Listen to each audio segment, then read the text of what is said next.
Bienvenidos estimados estudiantes, vamos a continuar con nuestras clases virtuales. En este caso, para el curso de Historia Universal, corresponde el tema número 5. Pues este tema es bastante interesante y lo vamos a ver en dos momentos. La Revolución Francesa, en este caso vamos a hablar sobre la etapa monárquica, que se produce pues de 1789 a 1799. Dura pues una década. ¿Qué podemos decir de esta Revolución Francesa?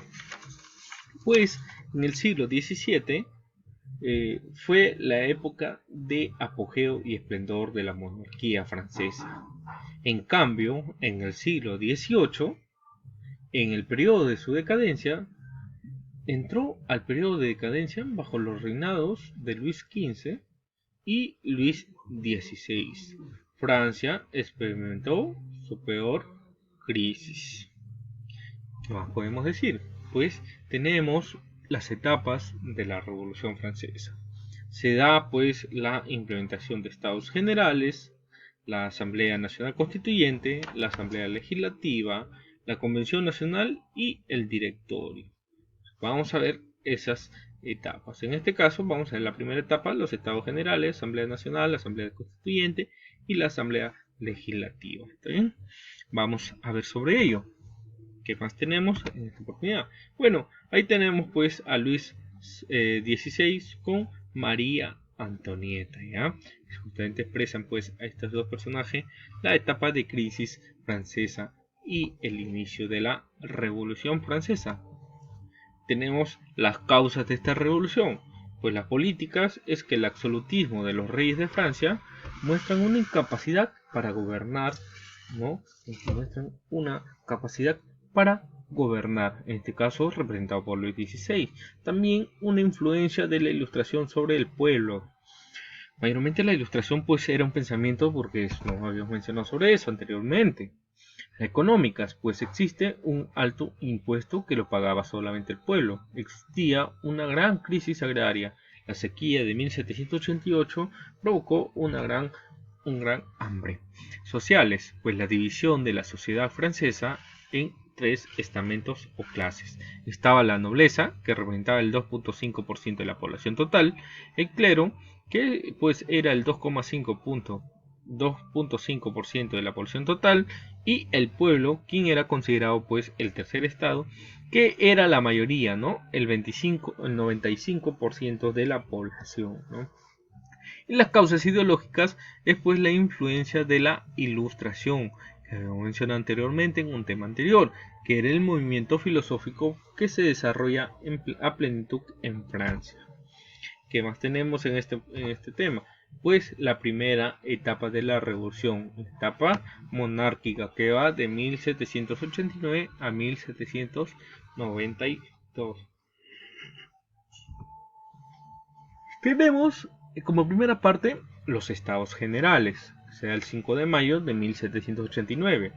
En 1788, la gravedad de la situación social y económica por la crisis provocada, pues, obligó al rey francés Luis XVI a llamar nuevamente al ministro Necker, quien sugirió al rey la convocatoria de los estados generales, que era una asamblea formada por representantes del clero, la nobleza y del tercer estado. Sin embargo, pues el clero y la nobleza estaba representado por el rey Luis XVI.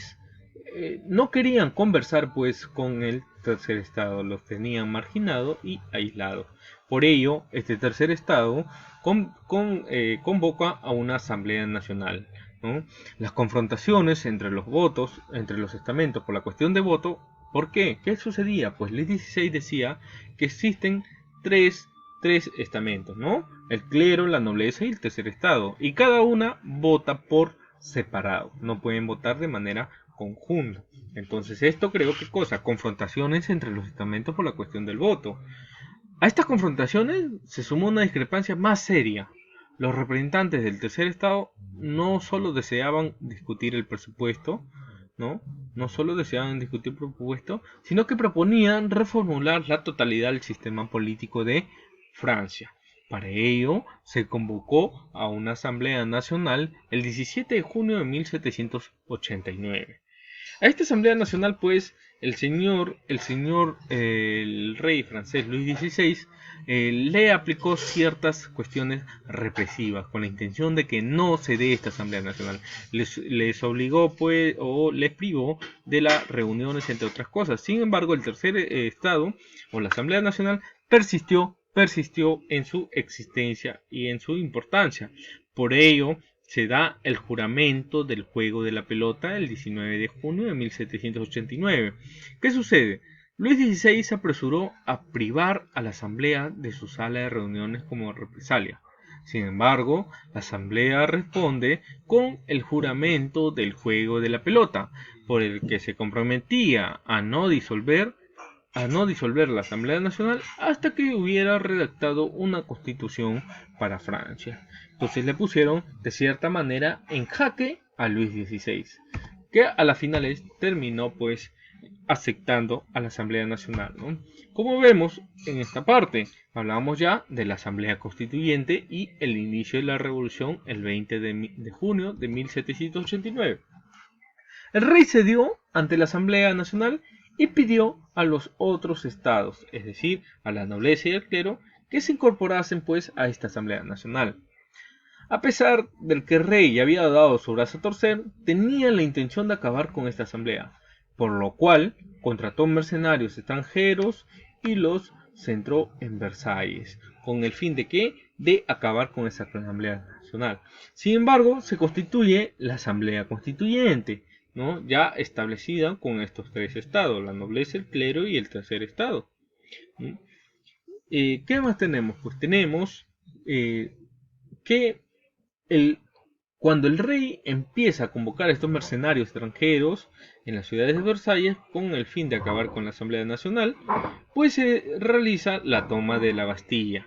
El pueblo reaccionó el 14 de julio de 1789 con la toma de la Bastilla, que era pues la fortaleza real que servía como prisión y era el símbolo del absolutismo. Sin embargo, la burguesía parisina, es decir, la burguesía que se encontraba en la ciudad de París, temerosa de que la muchedumbre de la ciudad recurra a la acción directa, se apresuró a establecer un gobierno provisional y local y organizó una milicia popular denominada oficialmente Guardia Nacional. También tenemos pues las medidas de la Asamblea Constituyente. La Asamblea Constituyente liquidó el antiguo régimen a tomar las siguientes medidas: la abolición del régimen feudal, la declaración de los derechos del hombre y del ciudadano, la constitución civil del clero, por la cual se nacionalizaban los bienes de la iglesia, la promulgación de la primera constitución de Francia en 1791, que estableció una monarquía constitucional. Después de ello, pues tenemos también que se da la Asamblea Legislativa. Ya hemos establecido una Asamblea Constituyente que el fin primordial era conseguir una constitución. La constitución ya está promulgada. Se disuelve esa Asamblea Nacional, esa Asamblea Constituyente, y se da una Asamblea Legislativa. Ahora toca ¿qué cosa? Pues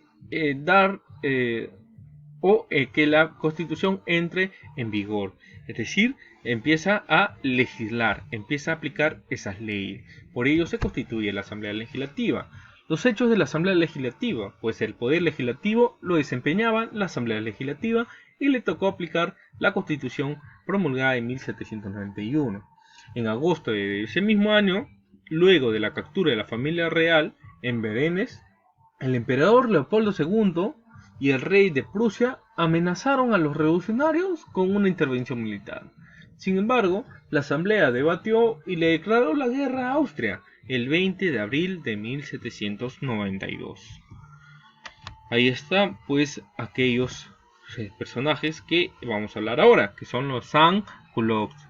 ¿Quién eran estos personajes? Pues el 20 de junio los sans-culottes eran un grupo heterogéneo en conjunto de jornaleros agrícolas, de pequeños artesanos que invadieron las Tullerías obligando al rey a reconocer la revolución. Los franceses votaron por la destitución de Luis XVI, produciéndose el asalto a las Tullerías el 10 de agosto. La familia real fue encarcelada en la Temple. También tenemos las medidas de los revolucionarios, en este caso los jacobinos, liderados por Danton, tomaron el control de la Asamblea Legislativa, aprobando la celebración de elecciones para el establecimiento de la Convención Nacional. Los revolucionarios también convocaron a toda la población para luchar contra las fuerzas austriaco-prusianas, destacando los sans-culottes, acaudillados por Dumouriez, quien vencieron en la batalla de Valmy el 20 del 9 de 1792. ¿Qué más tenemos? Pues tenemos la línea del tiempo de la Revolución Francesa en la etapa monárquica. Que tenemos pues que se establece la Asamblea Nacional, el juramento del Salón del Juego de la Pelota, con el fin de dar a Francia una nueva constitución en 1789. En 1790 la Asamblea Constituyente promulga la constitución civil del clero también, ¿no? En 1792 pues se da la victoria francesa sobre el ejército prusiano, enemigo de la revolución, en la batalla de Valmy, y en ese mismo año el pueblo asalta el palacio de las Tullerías y detiene al rey y su familia. Con ello se establece pues el fin de la monarquía. Bueno, estimados estudiantes, esto es solamente la primera etapa de la Revolución Francesa. En la siguiente sesión de Historia Universal continuaremos con este tema. Hasta pronto.